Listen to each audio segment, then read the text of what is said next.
الرحمن الرحيم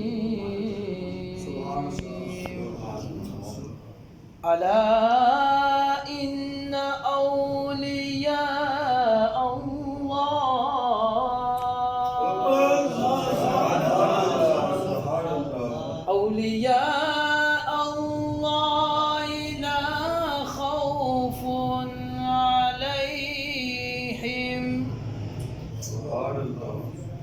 لا خوف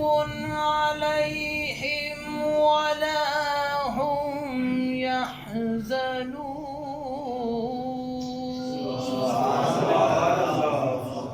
الذين